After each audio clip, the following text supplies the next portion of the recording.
আসসালামু আলাইকুম। বাংলাদেশি যে প্রবাসীরা মালয়েশিয়াতে আছেন তাদের সতর্ক করার জন্য বলছি, মালয়েশিয়া কুয়ালালামপুরের আশেপাশে খুব বেশি যদি আপনাদের কাজ না থাকে তাহলে আপাতত 25, 26, 27 তারিখ পর্যন্ত যাওয়ার কোনো দরকার নেই। কারণ হচ্ছে 47তম আসিয়ান শীর্ষ সম্মেলনের জন্য মালয়েশিয়াতে বিভিন্ন দেশের প্রধানমন্ত্রী এবং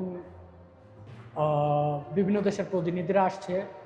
সেই জন্য কুয়ালালামপুরের আশেপাশে মালয়েশিয়ান ইমিগ্রেশন, পুলিশ, অন্যান্য বাহিনীর লোকেরা নিরাপত্তা জোরদার করার জন্য বিভিন্ন রাস্তায়, বিভিন্ন মোড়ে টহল দিচ্ছে। এখন হচ্ছে আপনাদের যদি কাগজ থাকেও তারপরেও আপনারা ওই অভিযানে যদি পড়ে যান তাহলে হয়তো বা দড়ি নিয়ে যেতে পারে, কিংবা ছাড়লেও বিভিন্ন হুজুর ঝামেলা ফেস করতে হইতে পারে। আর যদি কাগজ না থাকে তাইলে এটা তো কোনো শেষ হয়নি এই দুঃখের।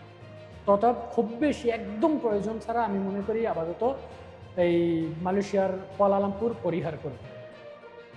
আর দ্বিতীয় ব্যাপার হচ্ছে, আজকে মালয়েশিয়াতে আমেরিকান প্রেসিডেন্ট ডোনাল্ড ট্রাম্প আসছে।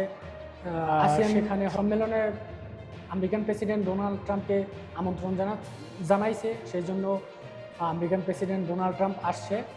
আর মালয়েশিয়াতে যে বিরোধী দলগুলো আছে তারা ট্রাম্প আসাতে খুশি না, এই জন্য তারা বিভিন্নভাবে বিক্ষোভ সমাবেশ করছে। মালয়েশিয়ান জনগণ বিভিন্ন ব্যানার, ফেস্টুন নিয়ে এটার ট্রাম্প আসার প্রতিবাদ করছে। আর ফিলিস্তিনির পক্ষে তারা স্লোগান দিচ্ছে। আরেকটা সবচেয়ে বড় ঘটনা আজকে যেটা করছে সেটা হচ্ছে মালয়েশিয়ান প্রধানমন্ত্রী আনোয়ার ইব্রাহিম এবং আমেরিকার প্রেসিডেন্ট ডোনাল্ড ট্রাম্প থেকে থাইল্যান্ড এবং কম্বোডিয়া সীমান্তে যেই যুদ্ধ একটা থমথমে পরিবেশ বা পরিস্থিতি ছিল, সেই ব্যাপারটা একটা মিউচুয়াল করছে। দুই দেশের মধ্যে একটা শান্তি চুক্তি তারা করতে সক্ষম হয়েছে।